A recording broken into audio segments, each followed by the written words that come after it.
what Jordan and Nicole just talked about really feeds into what I'm going to talk about. Before I get into it, by show of hands, I need help real quick. Who is attending the best conference they're going to by show of hands of all year? Let's see it. Thank you. You'll see that later. I'm Bernard Nomberg, practice law with my brother and a couple other lawyers in Birmingham, Alabama. We do work comp, Social Security, we have a bankruptcy specialist, etc. We can't compete with the big boys in our state. Alabama has way too many lawyers, and the out-of-state big firms are creeping in or they're already there. We're not going to be on TV. We're not going to be on billboards. So we figured, where can we make our mark? Well, that's through the internet. And what I'm going to show you is how Facebook groups, and I'd love to tell you I predicted how this would go, but the beautiful thing about what I'm going to show you is how it organically has come about. It's the ability to do marketing without doing marketing. Who has hobbies here? Ryan, what's a hobby of yours? Nathan, give me a hobby. Auburn football, we'll go with that. Jim. Anybody else? Give me a hobby. Any of your hobbies can be turned, not Peloton. No, we'll get to Peloton. Any of these hobbies can be used for marketing. And let's, some of this is we're not going to spend too much time on these. It talks about Facebook groups. This is really about marketing yourself without marketing yourself. It's not about you, the lawyer. It's about the group itself. And what I did, I'm coming from a small town in South Alabama, Dothan. My high school merged into the rival high school. It's very sad for a lot of people. There's only two big high schools. Northview, my alma mater, merged with Dothan. It's now Dothan High School because it's our city. And they moved in, this is the biggest insult, they moved into our old school. So instead of my high school, it says Dothan. A lot of people were butthurt, as you can imagine. Very proud sports programs, including football. I played high school football, I played college football. Well, trophies got thrown into the trash by the new administration. People were furious. This was in the summer of 19, leading into the fall of 19. Now, for my law firm, many of you in this room have been on my weekly Facebook Live show, Nomberg Law Lab. It's a 30-minute show. We don't even really talk much about law, some. But I was trying to think, how can I bring this Northview group of people from my hometown together to at least put some of the memories together to reconnect, because it even got into the newspaper. I mean, that's how upset these people were. So I created the Northview, let's see, I may skip around a little bit just so you can see it. I'll come back to some of this. I created the Northview High School football group. There it is. Let's see, back. And it's hard to see, but you can get an idea of what it is. And I invited everybody who's in my friends group to join it. Now again, in this group, it's not about me, my law firm, or the law. That's the focus. It's like you can do this for bourbon. I know Tyson does that. You can do it for any of your hobbies, any of interest. And this is what's so great, is you're not marketing yourself. You're talking about this. But as the moderator or co-moderator, I assign to somebody else. Really, with these groups, you really need more than one moderator just in case. It's my name, it's my face, it's my voice that people know who's running this. And if they want to invite friends to join our group, it's got to come through me or our co-moderator. But what I also started doing is putting pictures and videos from our years of playing football and encouraged others to do the same. And it started building that community, which Facebook groups is so great about doing. Then the pandemic hit, March of 20. I'd love, again, to tell you I knew that that was coming and this was what I designed it for. It just happened. And it quickly grew. I think we're at about 500 people now. Our school is a school for 41 years, so there's a pretty large group of not just football players, but coaches, cheerleaders, anybody, band members, anybody who's in it. But we all have a common bond, and that's our school.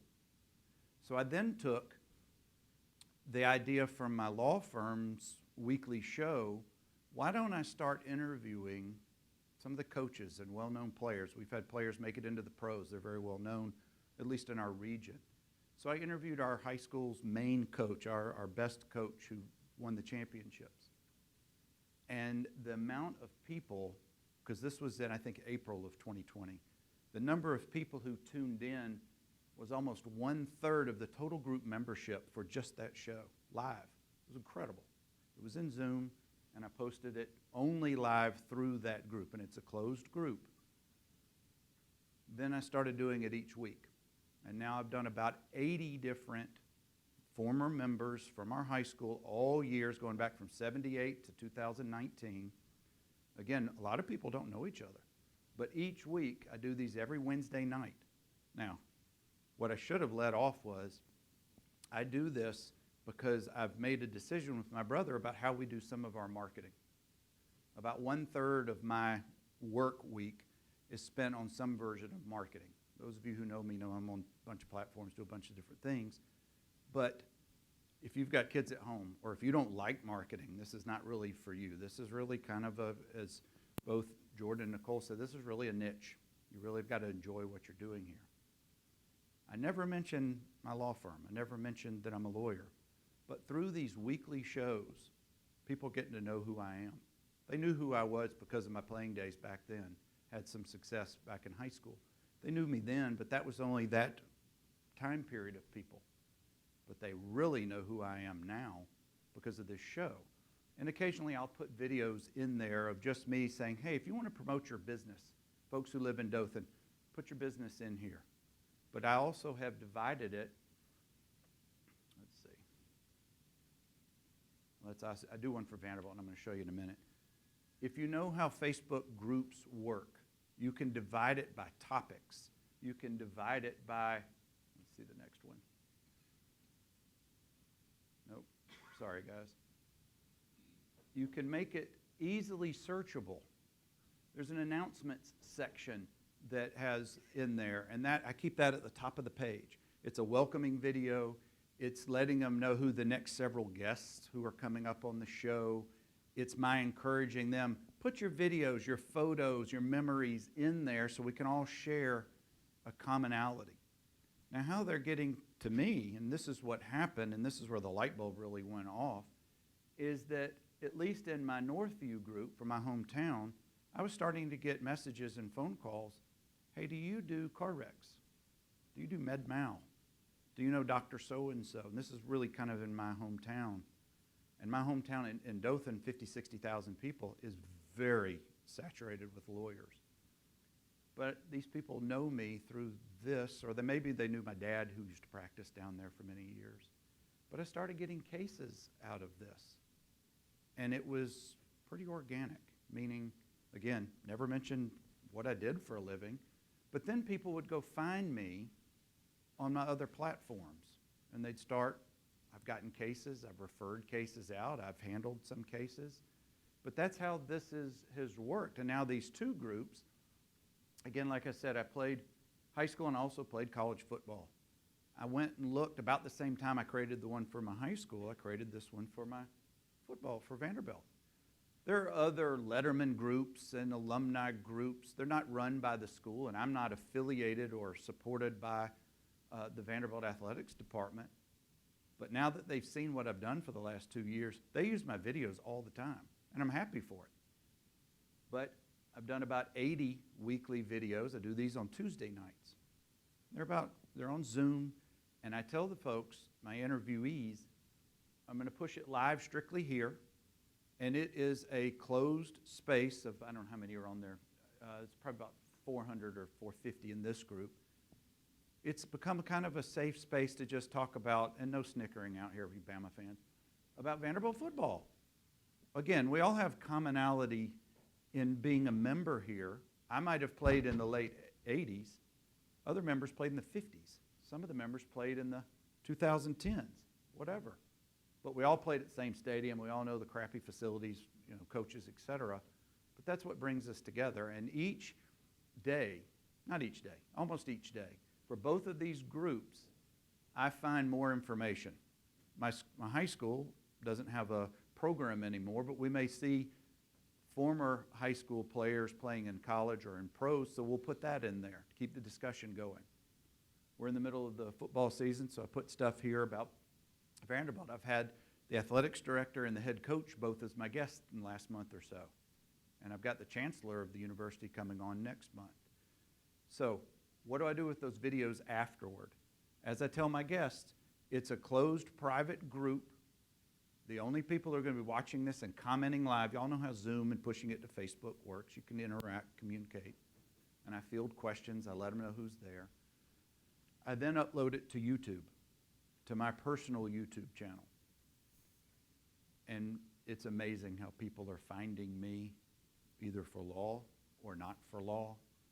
I'll give you a quick example. I got a phone call from a pastor near Dallas about 2 weeks ago. Called, and sometimes we'll get those calls where a religious person who leads a religious congregation or organization will call for one of their congregates to kind of vet the lawyer out, see if we're a good fit. So that's what I thought it was. And since we have an extremely active YouTube channel for my firm, we get calls from all over the country. Again, work comp, Social Security, bankruptcy. So that's what I thought it was. And he says to me, do you know so-and-so? And it was the name of one of my former guests. And it was a teammate of mine from back in the day. I'm like, yes, I do. What's this about? Well, how can I get in touch with him? Well, I'm not going to give out his information. So he tells me he and his wife go into storage units. And you've seen this on TV before, where they buy the units and there's gold or whatever in the storage units. Well, he and his wife buy unclaimed storage units. They look through what's in there, and he says, if we can identify what's in there, we'll try to find the person and give it back to them.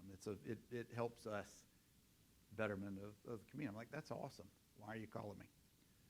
Well, he thinks at the time he had found college class rings for my teammate, his wife, some mementos from back in the Vanderbilt football days, and some other family heirlooms. So I said, all right, I'll get in touch with Chris, my buddy, and I'll give him all your information. Now, Chris, the teammate, was a all-SEC, all-America tackling machine. He played pro football for several years. One of these just awesome big dudes. He is sobbing on the phone with me because he had misplaced or lost the ability to get into that safety deposit box over 30 years prior. Now, this isn't leading to a case or anything like that, but it's showing you the power of how when you do Facebook groups and incorporate maybe YouTube or some other platform in with it, you don't know how people are going to find you.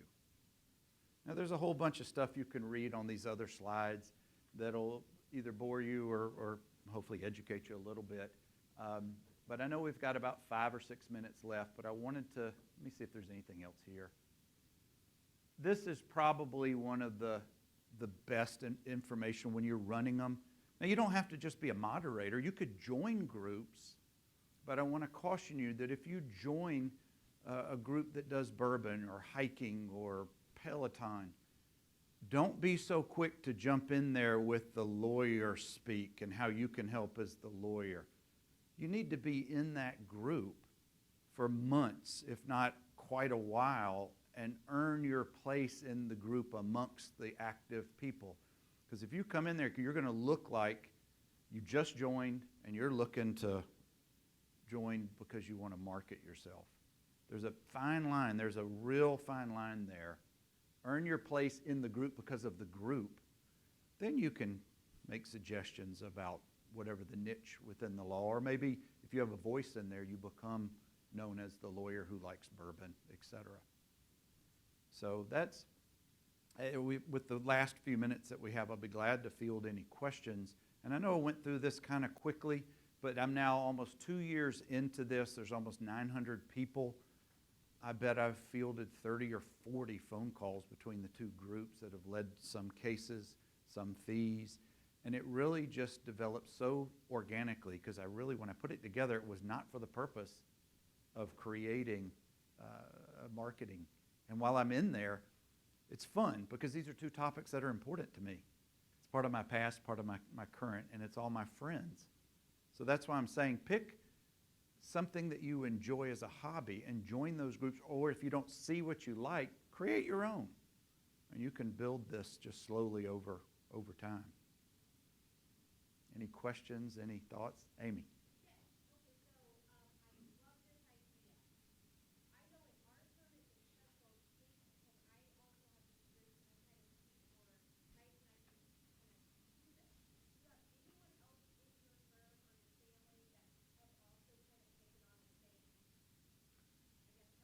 Great.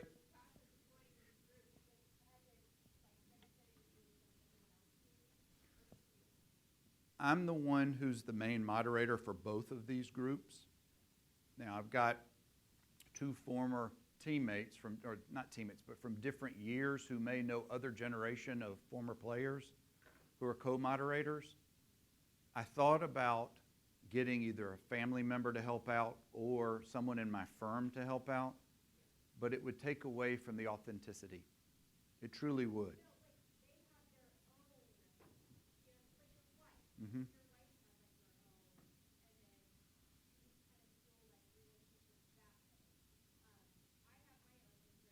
Mm-hmm.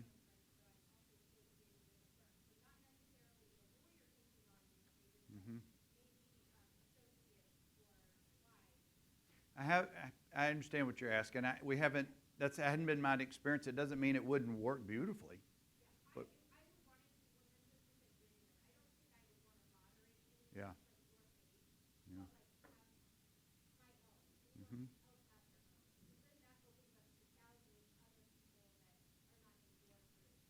Yeah. Here's another thing I just thought of as you mentioned that. There are actually other lawyers in these two groups who are former ball players for either of these programs, and either it hadn't dawned on them or they just don't see it to use it in that way. But I certainly haven't blocked or limited their abilities to interact in any of these capacities. But I don't know of how many other people are kind of doing this same concept. And it doesn't have to, again, it doesn't have to be with sports teams. That's just my experience. But I think it would work beautifully with any other hobby that you have, because the great thing is you don't realize you're marketing when you're marketing. You're enjoying the topic.